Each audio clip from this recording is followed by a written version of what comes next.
1, 2, 3, come on!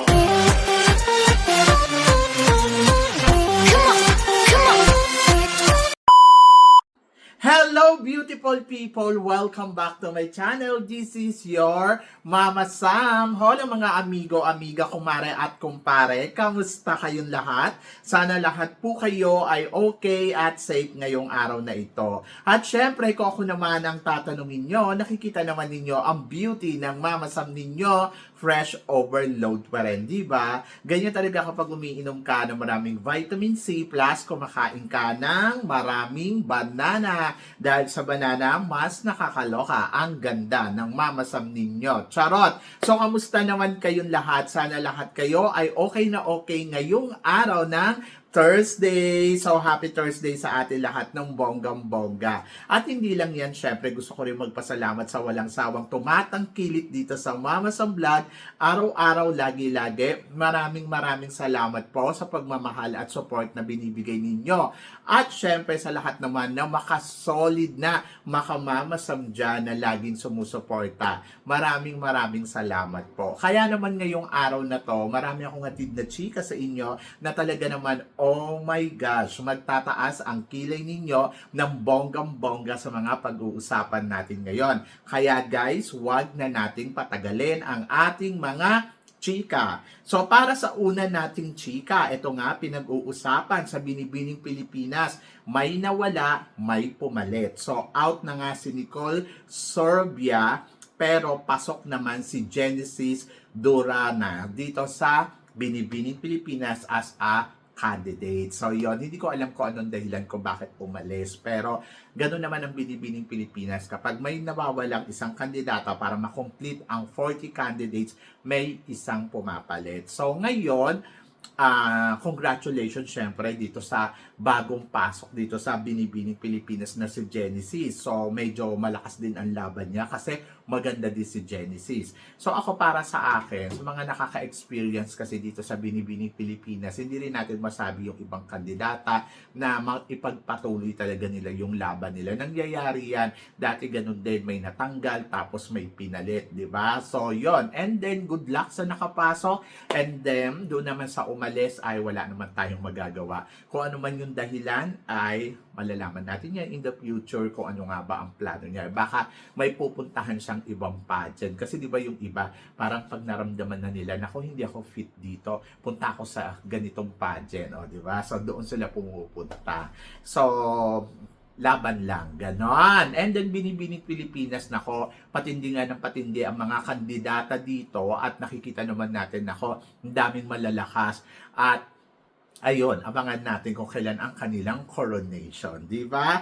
So, laban, binibini. And then, para naman sa sumunod na chika, eto nga, syempre, MGI All-Stars. Ang format ngayon ng MGI All-Stars ay talaga nakaka-excite dahil top 18, top 10, top 5, and top 3. Siguro, baka may dalawa sa botohan, tipong ganon, kaya baka maging top 20 yan. So, kung ako, mas gusto ko syempre yung top 20, top 10, top 5, and top 3. Exciting kasi syempre medyo patindi ng patindi sa 50 candidates nyata ng MGI All-Stars at alam naman natin ako, ang mga candidates ngayon ay talaga naman patindi rin ng patindi, di ba? So, yun. So, parang feeling ko exciting ang magiging first edition ng MGI All-Stars. And then, malalaman natin yan kung ano nga ba ang magaganap at magiging eksena ng mga kandidata na lalaban dito sa MGI All-Stars. So, I'm so excited.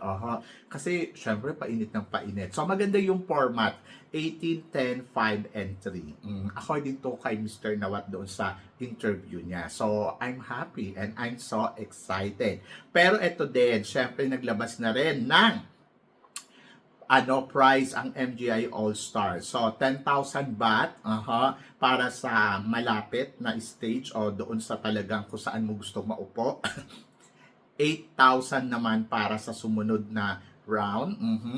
And then, 5,000 naman dito sa next round. And then, ayun. So, meron 2,000 naman para sa medyo malayo-layo na. Pero kung ako sa inyo, avail nyo pa rin to kasi alam naman natin na ang MGI ay talagang, nako, bongga ang production nila. So actually, mura na to dahil sa ibang sa ibang ticket, 'di ba? Medyo mahal. Oo, mahal yung ticket ng pageant. Doon na lang sa Miss Universe, Diyos ko, magkano 'yon? Pero ito 10,000 baht pinakamalapit, and then pinakamalayo ay 2,000 baht. So parang kayang-kaya ng bulsa, 'di ba? So sa gusto mag-avail, syempre pumunta na kayo sa Grand Ticket at doon kayo bumili.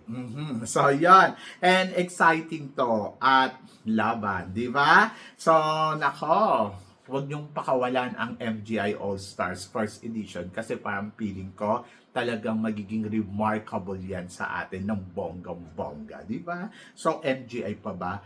Magdududa pa kayo. Nakita naman ninyo yung Miss Grand Thailand kung paano umeksena talaga yung pageant na to. Winner. So, yan. At para naman sa sumunod na chika, eto nga, nako, sino daw ang mas kabog? Si Oppo or si Miss Universe? Syempre si Fatima.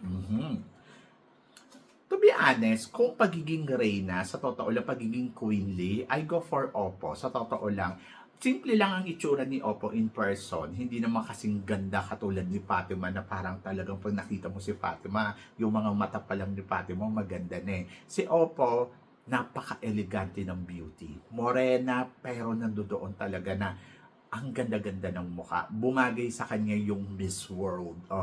Bagay na bagay sa kanya yung title na yon. At sa tuwing makikita mo siya talagang, wow, galawang Miss World. Pero itong si Fatima, hindi mo makita sa kanya yung pagiging Miss Universe. Kumbaga parang ang layo, di ba? So, yon. So, at least, si Oppo, kahit hindi siya kasing ganda ni Fatima ng mistisahin yung dating, pero kapag nakita mo si Oppo, ang may isip mo kagad sa kanya, wow, Miss World, di ba? So, yun. Kasi ganun yung mga galawan ng Miss World Kahit naman noon, di ba, yung mga galawan ng mga nananalong Miss World ay talagang, alam mo yun, very finesse, queenly yung dating, at yun yung nakikita mo talaga kay Oppo. Kay Fatima, kapag nakita mo siya, parang may inis ka no? May inis kang mararamdaman na parang, ano ba to? Queen ba to? Charot. So, yan. Pero, syempre, siya yung Miss Universe. Maganda siya sa maganda. Maganda talaga siya. Pero, ewan ko, hindi ko makita sa kanya yung beauty queen na material na parang sasabihin mo, ay, Miss Universe siya. Si Demi Lee Peter, yung nakita ko siya in person, si Olivia Culpo, saka kung sino pa man, talagang masasabi mo, wow, Miss Universe. Pero yung nakita mo si Fatima, masasabi mo, ha? Miss Universe siya? Ganon. Sus ko, nakakaloka. Pero good luck and congratulations na lang sa kanila. Ganon, di ba? Para wala naman tayong magagawa kundi umuo na lang sa kanila. At para naman sa sumunod na chika, ito nga sa MGI All-Stars, patindi ng patindi. Andiyan dyan si Miss Ghana, si Miss Colombia, si Miss Philippines, si Miss Venezuela, at ngayon, andito nga, Dominican Republic. Dominican Republic na si Yamelex Hernandez ay isa sa magiging part o magiging kandidata ngayong taon na to dito sa first edition ng MGI All-Stars. Sa mga hindi po nakakaalam, siya si Miss Universe Latina last year. Anong chika mo dito? Well, ang chika ko dyan ay interesting. Di ba? Talagang nakaka-interest kasi ayan na nga, Diyos ko, dumagdag pa siya ng bonggang-bongga. Ganda ay pasabog. Height, winner. Body, perfect. So, yan. So, nung una, si Colombia, ang iniisip ko, nako, si Colombia nakakatakot kasi andyan, di ba? Tapos biglang dumating tong si Latinas. Oh my gosh, yung pambato ng Dominican Republic. Parang sumakit lalo yung ulo ko na parang nagmukhang interesado talaga tayo ngayon sa MGI All-Stars kasi grabe yung mga maglalaban-laban, grabe yung mga candidates, grabe yung mga pasabog, at talaga ayun na nga, interesado tayo sa bagong kandidata na pumasok dito. So parang linggo-linggo sinusurprise tayo. Sino pa yung next? Sino pa yung bukas? Sino pa yung ano? Pero syempre inaabangan din natin ang pagpasok ng, sabing ganun, si Michelle D daw, baka daw pumasok dito sa MGI All-Stars. Ay nako, syempre, abangan natin yan. Kung matutuloy nga ba siya o hindi, di ba? So yun. So maraming ang nag-aano na parang mukhang si Michelle D papasok nga daw sa MGI All-Stars. To be honest, wala pa namang kumpirmasyon mula kay Michelle D at wala pa naman talagang ina-announce, di ba? Pero nandoon na parang excited tayong lahat kung makapapasok nga si Michelle D dito sa MGI ngayong taon na to. Pero kung sakali man, oh my gosh, talagang sobrang, ay, ewan ko na lang sa inyo. Good luck. So, yun. So, magiging matindi ang labanan. Magiging matindi ang pasabog. And I'm so excited kasi syempre, Michelle dito, di ba? Alam naman natin na si Michelle di ibang kalibre din. And sobrang interesado ako. At grabe, mababaliw na ako. So, yan. So, ganun talaga. And then, laban. And let's see kung ano ang magiging resulta ng MGI All-Star. For now, isa sa mga malakas ay si Dominican Republic. Talagang nakikita ko na isa siya sa mga malakas, isa siya sa mga matindi. And looking forward tayo kung may papasok pa nga ba at kung matutuloy nga ba si Michelle D na pumasok sa MGI All-Stars. So, yan. So, yun yung abangan natin at laban yan. So, ano ba? Excited na ba kayo? Kasi ako, yes, sobrang excited na ako. Pero ito, mas may excite ka. Sino daw kina Cebu City at Cebu Province ang aabot sa dulo ng competition? Alam niyo, sa totoo lang, sa 2018 tignan ko si Nicole Borromeo, siya yung nagsasabi sa akin na parang, no, I'm in the top 5. Sa totoo lang. Pero yung galawan, pag nakikita ko si April, parang yung galawan niya, yung talaga din yung nakakapagsabi na siya ang makakarating sa top 5. Pero ito yon, pag-usapan natin. Sabi ninyo, madalas ko naririnig sa inyo na kailangan performance level para makarating talaga sa dulo ng competition. Pero I think hindi lang kasi talaga performance ang tinitignan dito. Yung kabuuan. Ayun talaga kung paano mo piniresent yung sarili mo, kung gaano ka-confident doon sa sarili mo. Hindi lang yung performance. Kasi yung performance, parang feeling ko, isa lang siya sa mga part ng competition. Pero yung kabuuan talaga, di ba? Yung may performance ka, yung may ganda ka, yung may height ka, yung beauty mo, yung ganon. So, basta lahat ng aspeto na pwede natin makita. And then, hindi lang to sa height, hindi to sa, ay, dapat matangkad, dapat okay lang na maliit, walang ganon. Hindi nila titignan dito yung height, yung quality talaga ng kandidata. Kasi, syempre, kahit sabihin pa natin na maliit siya, kung performer naman siya, like example, Taguig, hindi siya katangkadan, pero pag nag-perform siya, wala talaga, talo talaga yun lahat. So, yun, ganon. Diba? So, kung iisipin mo. So, ngayon, sa kanilang dalawa ni Taguig, ni Cebu City. Si Cebu City, performance, panalo. Pero yung beauty na kay Nicole. So parang tingin ko, mas malaki yung chance ni Nicole na makarating sa top 5 more than kay Cebu City. So ako parang feeling ko, si Cebu City, kung halimbawa may top 10, papasok siya sa top 10. Pero pagdating sa top 5, medyo mahihirapan na siya. Parang feeling ko, si Nicole ang makakarating sa top 5. Or, pwede din naman bumaliktad, di ba? Pwede din naman si Nicole ang makarating sa top 10, tapos si Cebu City naman or sa April Smith naman ang makarating sa top 5. Pero syempre magiging happy ako kung silang dalawa mismo ang makakarating sa top 5. Pero piling ko isa lang. Isa lang sa kanila. So, ayun yung abangan natin kung silang dalawa nga ba ang makakarating, kung kanino nga ba ang laban na aabot talaga sa dulo, kung kay April ba o kay Nicole. But ako parang tingin ko si Nicole yung makakarating sa top 5. Pero ikaw, anong tingin mo? Sino ang aabot sa top 5? Si April or si Nicole? I-comment below mo yan. O, di ba? So, good luck na lang sa kanilang dalawa. Syempre, as long as possible, gusto natin silang dalawa, di ba? So, pag silang dalawa yung nakarating, tumbling ako. So, yun. So, dapat magdiwang na tayo noon. Ganon. Good luck and wish all the best para kay Nicole at saka para kay April. Kasi parehas naman silang magaling sa totoo lang.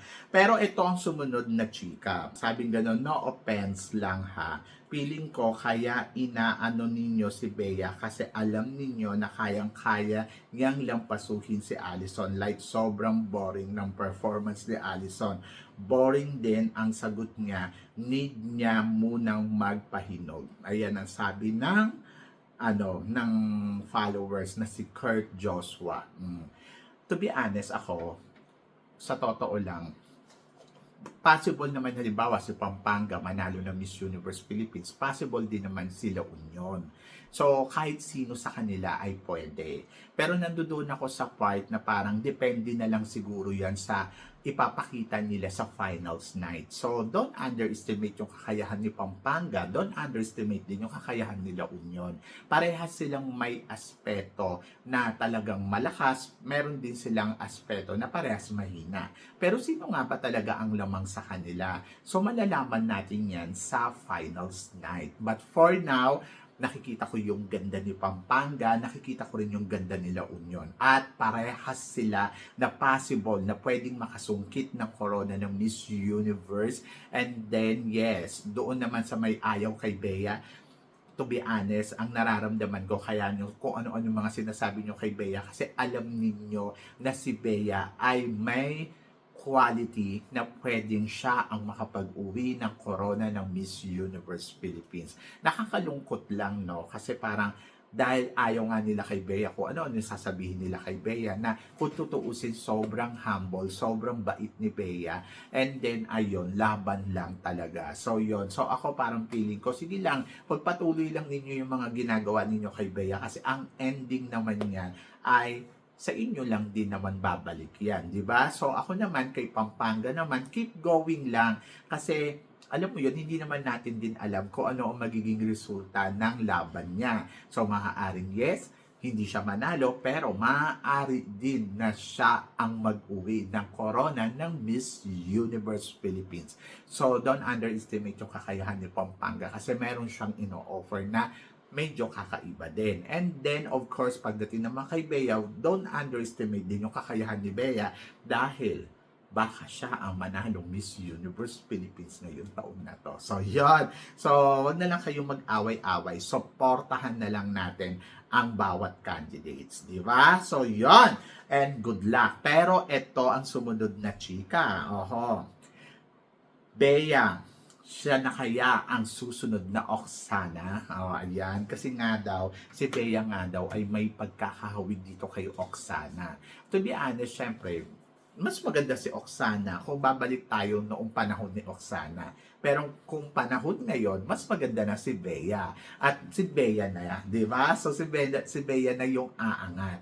Ako para sa akin, napakaswerte ng Pilipinas dahil meron tayong kandidata na katulad ni Bea na willing sumali, willing ilaban ang Pilipinas, willing manalo, di ba? Na talagang alam mo yon, nandirito siya sa Miss Universe Philippines. Kasi kung babalik tayo nung Arbony time, nangihinayang ako kay Arbony kasi parang pwede naman siya maging Miss Universe Philippines pero hindi siya sumali sa Miss Universe Philippines. Mas nagpunta siya sa Miss USA, di ba? So ako, masaya ako kasi pinili ni Bea na maging Miss Philippines more than sa maging Miss USA para sa Miss Universe. So sa madaling salita, pwede tayong manalo talaga sa Miss Universe, di ba? So, yon kung sakali, di ba? So, yon so, napakaswerte natin meron tayong Bea na lumalaban ngayon dito. So, wish all the best kung ano ang ipapakita ni Bea at kung ano ang magiging resulta ng laban niya dito sa Miss Universe Philippines. Talagang naniniwala ako na kaya niya to. At, ayun, maraming salamat sa iyo, Bea, kasi meron kaming bagong inspirasyon na, alam mo yun, makakapagsabi na maala Oksana ang ganda, di ba? So, sana ikaw na, di ba? So, yun. So, wish all the best para kay Bea. Si Bea, manalo matalo, alam kong ginawa niya yung best niya. At nagpapasalamat ako kay Bea kasi at least, di ba, sobrang napaka-honor natin na pinili niya maging Pilipina Beauty Queen. di ba? Sa kabila na na-experience niya ng maging Miss USA. So, yon, happy ako sa ipinakita dito ni Bea and laban. At malay ninyo, siya nga ang makapag-uwi ng corona ng Miss Universe Philippines at makapag-uwi ng ikalimang corona para sa ating bansa. So, yon. So, kayo guys, ano guys ang masasabi ninyo dito sa mga pinag-uusapan natin ngayon? So, please comment below para at least malaman ko naman kung ano naman ang chika mo dito sa mga tinatalakay natin. Syempre, maraming salamat sa inyong lahat sa support at pagmamahal na binibigay ninyo syempre dito sa channel ko at sa mga hindi pa nakaka-follow at nakaka-subscribe. Please don't forget to click like and subscribe my channel at i-click nyo na rin po ang notification bell to more updated syempre sa aking mga chika. Sabi ng ganon, always keep smiling and laban lang. So guys, hanggang dito na lang. Hanggang sa muli nating chikahan. See you tomorrow. Thank you guys. Thank you.